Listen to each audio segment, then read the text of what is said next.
Bon, le but de ces 3 conférences, c'est à la fois, enfin l'objectif est double, c'est à la fois de proposer une philosophie du temps présent, donc une philosophie qui soit une philosophie d'aujourd'hui, qui soit une philosophie vivante, comme on dit, et en même temps d'expliciter ce que je n'ai pas fait jusqu'alors, le point de vue à partir duquel je m'exprime, ou pour parler comme en 1968, pour dire d'où je parle, quel est mon propre point de vue philosophique sur cette histoire que j'ai racontée par ailleurs dans le coffret Apprendre à vivre et qui est si passionnante. Et je vais appliquer à cette réflexion sur le temps présent, donc sur ce qu'on pourrait appeler les traits caractéristiques du temps présent, je voudrais appliquer la même tripartition que j'ai appliquée aux autres philosophies, c'est-à-dire d'une part, en premier lieu, la théorie. Qu'est-ce que c'est qu'une théorie philosophique aujourd'hui? Qu'est-ce que c'est le point de vue de la connaissance aujourd'hui? Le point de vue moral, on pourrait presque dire quelle valeur pour le XXIe siècle? Qu'est-ce que c'est que la morale ou l'éthique aujourd'hui?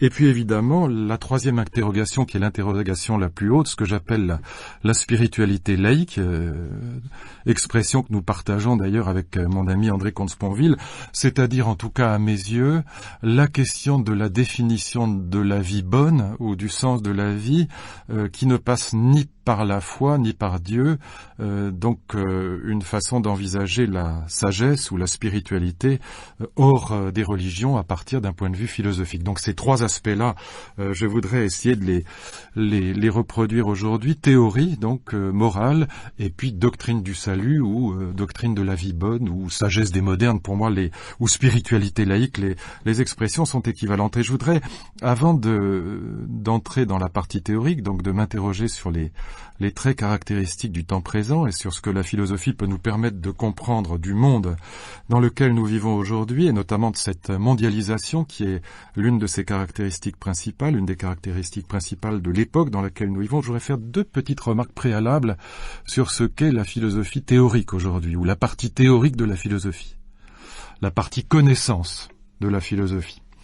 2 petites remarques très brèves, mais qui sont pour moi très importantes, et je l'espère en tout cas éclairante par rapport à ce qui va suivre. D'abord, la première remarque, c'est que la philosophie n'a à l'évidence aucun rapport, malheureusement, avec ce qu'on enseigne trop souvent dans les classes de terminale, c'est-à-dire l'analyse des notions, la dissertation, l'exercice de la dissertation sur des grandes notions, le temps, l'espace, la justice, la vertu, que sais-je. La philosophie, en vérité, Hegel avait raison sur ce point. J'insiste évidemment encore une fois sur le fait que pour l'instant il ne s'agit que de la partie théorique de la philosophie, la partie connaissance si l'on veut. La philosophie, disait Hegel, c'est la compréhension de ce qui est, la compréhension de son époque. Il a une formule que je trouve particulièrement juste et profonde. Il dit très exactement ceci: la philosophie c'est son temps résumé ou ressaisi en quelque sorte dans la pensée. Ihre Zeit in Gedanken erfasst en allemand. La philosophie, c'est son temps saisi dans la pensée. Et donc, la première tâche de la philosophie, c'est de penser son époque. C'est de penser son temps, c'est de penser le monde dans lequel nous vivons. Et je dirais qu'aujourd'hui, on le verra tout à l'heure, le monde dans lequel nous vivons, justement, ça s'appelle la mondialisation, ou la globalisation dans les autres langues que le français. Ça, c'est la première remarque. Donc la philosophie n'est pas une analyse de notions abstraites ou une dissertation sur des notions, une réflexion éternelle sur des grands concepts, mais la philosophie, dans sa partie théorique, c'est d'abord et avant tout une tentative de comprendre le monde en s'aidant évidemment des sciences humaines comme des sciences positives. Aucun philosophe sérieux aujourd'hui ne peut ignorer la physique, la biologie, l'histoire par exemple, pour n'évoquer que 3 disciplines très importantes. On va s'aider des sciences. Mais le but reste évidemment de saisir le monde dans sa globalité, c'est-à-dire d'essayer de comprendre ce que j'appelais dans le coffret Apprendre à vivre, ce que j'appelais le terrain de jeu, c'est-à-dire le terrain de jeu dans lequel notre existence va prendre place. C'est ça, le projet philosophique. Évidemment, on a besoin pour cela de s'aider autant qu'il est possible d'une compétence scientifique, mais le but n'est pas à proprement parler scientifique. Il ne s'agit pas simplement de comprendre scientifiquement ce qui est, il s'agit de s'acquérir, si je puis dire, une vue globale du terrain de jeu dans lequel notre existence va prendre place. Et aujourd'hui, ce terrain de jeu, encore une fois, on va le voir dans un instant, c'est la mondialisation. Encore une fois, la philosophie, c'est son temps ressaisi ou saisi dans la pensée. Ihre Zeit in Gedanken erfasst. Et puis sur le deuxième point, je suivrai aussi Hegel. La philosophie, c'est la compréhension de ce qui est, mais il ajoute immédiatement, et je pense qu'il a raison, sur ce point. Ça ne veut pas dire que je sois hegelien, mais ça veut dire que là-dessus, il est extrêmement profond et je crois qu'on peut le suivre. Pour comprendre son époque, pour comprendre son temps, pour comprendre le contemporain, le présent, il faut évidemment resituer ou situer ce présent dans l'histoire. Aucune philosophie sérieuse aujourd'hui ne peut faire abstraction de l'historicité et de l'histoire. Pour comprendre ce que nous vivons, le meilleur moyen de comprendre le présent, c'est de le situer dans une trajectoire qui lui donne du sens. Et je dirais que c'est pas simplement anecdotique. On pourrait factuellement argumenter que tous les grands philosophes contemporains, depuis Nietzsche, au moins, depuis Hegel évidemment, mais même donc les grands déconstructeurs, Nietzsche, Heidegger par exemple, mais je crois que ça vaut de tous les grands philosophes contemporains, tous sont des historiens d'une certaine manière. Nietzsche par exemple situe toute sa philosophie par rapport à cet événement majeur qu'il appelle la mort de Dieu, que nous appellerions la sécularisation, le désenchantement du monde, comme dira Max Weber. Mais évidemment, Nietzsche pense l'histoire de la philosophie comme une histoire de ce qu'il appelle la décadence. Il a un regard historique. D'ailleurs, il est passionné par l'histoire dans les considérations inactuelles. Il s'intéresse à toutes les formes de pratique de l'histoire. Il est évidemment un très grand historien de la philosophie. Il va être un philologue qui se passionne pour les Grecs. Je dirais de la même chose de Heidegger. Heidegger situe le monde contemporain, ce qu'il appelle le monde de la technique et son analyse du présent comme l'achèvement d'une histoire qui est celle de la métaphysique. Pareil pour Husserl, qui est peut-être le plus grand, ou en tout cas l'un des plus grands philosophes du XXe siècle, qui parle de la crise de la conscience européenne et qui situe toute sa réflexion sur la phénoménologie et sur la philosophie par rapport à cette crise de la conscience européenne. Mais même des philosophes peut-être moins importants, en tout cas à mes yeux moins importants, qu'est-ce que ça veut dire? Ce serait une autre discussion que je laisse de côté. Mais quelqu'un comme Karl Popper, par exemple, qui s'est intéressé à la science, à ce qui fait la scientificité d'un énoncé, peu importe comme il s'y intéresse, mais il s'est passionné d'abord et avant tout pour ce qu'il appelle l'historicisme, pour la genèse des totalitarismes, par exemple. Même chose pour Hannah Arendt, même chose pour Michel Foucault, qui est passionné par l'histoire de la clinique, l'histoire de la sexualité.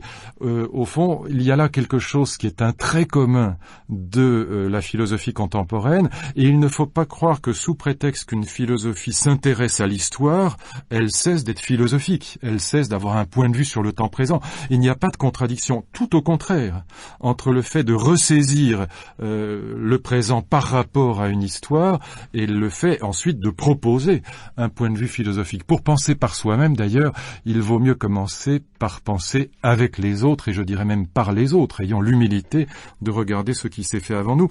Et si j'y insiste un peu lourdement, c'est parce que derrière ce fait que les philosophes contemporains depuis Hegel, modernes et contemporains, disons pour reprendre les catégories universitaires traditionnelles, sont des historiens en même temps que des philosophes, il y a quelque chose de profondément philosophique. Pourquoi? Parce que dans la philosophie moderne en particulier, il y a une immense exigence de liberté. Il y a l'immense exigence d'émancipation des individus. Être philosophe, c'est d'abord vouloir être libre. Et se libérer de quoi?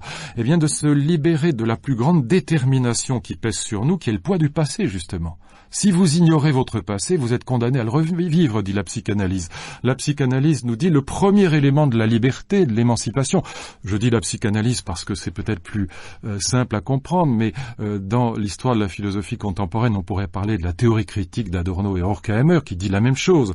Pour se comprendre soi-même, pour se libérer, pour s'émanciper, il faut d'abord maîtriser autant qu'il est possible le passé qui, si nous ne le maîtrisons pas, risque fortement de nous déterminer. C'est le message peut-être le plus profond de la psychanalyse, et voilà pourquoi la philosophie contemporaine qui partage cette idée avec la psychanalyse va être d'abord et avant tout autoréflexion, c'est-à-dire prise en compte de l'histoire dans ce qu'elle peut avoir de déterminant si on ne la connaît pas.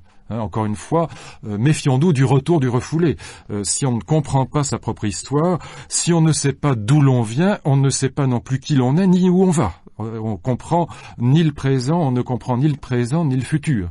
Et donc il y a une dimension de maîtrise du passé, de l'historicité, qui est indissolublement liée au projet même de la philosophie contemporaine comme émancipation de l'humanité, comme pensée libre.